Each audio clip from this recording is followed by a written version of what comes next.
बेवहाय बिपिएफआ बिटिसि सरकार दंब्लाबो बिथांमोननि जे आखल बेखौ रायजो राजाफ्रा नुबाय जे 5 मासाव जिबायदि मोनसे दाङा हांगा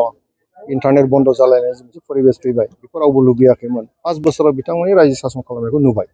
गतिके रायजोफ्रा मोनसे साननाय फैफिनदों जे आसलते 5 बोसोराव प्रमद बर' बिथांनि दैदेननायाव जि बिटिसि सरकार दंमोन बेयो बिराद सान्थि गोजोनै खालामलांदोंमोन बोरैबा दाख्लै देरहाखांनानै बिपिएफ सरकारा फैफिनबाय नाथाय असान्थिसो जाफैफिनबाय बे थासारिखौ बिटिसिनि रायजो राजाफ्रा मोजाङै बुजिफिनदों गतिके एमएलएआव मोनसे सुजुग मोनबावदों जे रायजो राजाफ्रा जे एमएलएआव एबा इउपिपिएलखौ गोख्रों खालामनानै बिपिएफनि जि मोनसे अराजकता बेखौ हयथ' नागारगोन बेनिफ्राय बिपिएफखौ दुर्बल खालामनो थाखाय रायजोफ्रा सिद्धान्त लादों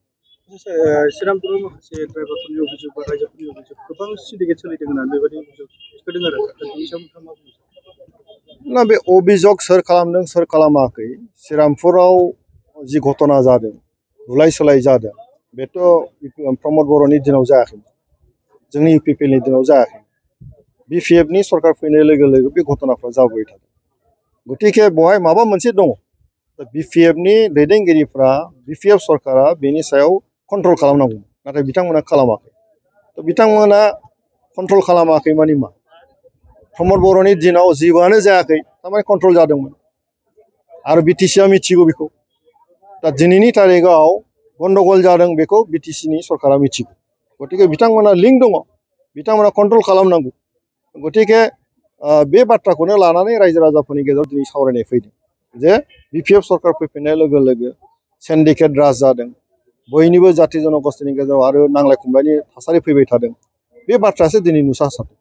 गतिके बेखौ रावबो मोजां मोना ओंखायनो बिसायख'थिनि गेजेरजों एबार बिसायख'थियाव एमएलए बिसायख'थियाव बिपिएफखौ फेजेननो थाखाय रायजोफ्रा थांखि लाबाय आरो इउपिपिएलआ देरहागोन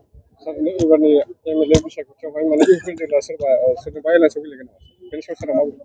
ना जोंनि एलायन्सखौ लानानै जोङो दिनैसिम खुनु फाइनाल बिदि जेबो सावरायाखै आरो जों खालि बेखौल' मिथिगौ थांनाय 2021 मायथाइयाव जोङो एनडिएजों दङमोन दाबो जिथु सरकारा सोलिगासिनो दङ जेब्लानाखि बिसायख'थिया फोसावगोन बे समसिम जोंनि एलायन्सनि धर्मखौ जों लाखिलांबाय थादों खिन्थु जोंनि प्रायरिटिया जाबाय मा इउपिपिएलआ हारसिङैनो 15टा समस्ति गेलेनानै देरहासार जानायनि जि क्षमता बे क्षमताखौसो लानानै जोङो दावखोलांनायनि सिन्ताखौ दंबाय थायो आरो बे साननैसोनि गेजेराव सोरबाया जुदि जोंजों रायज्लायनो फैयोबा बिनि थाखाय जों थियारि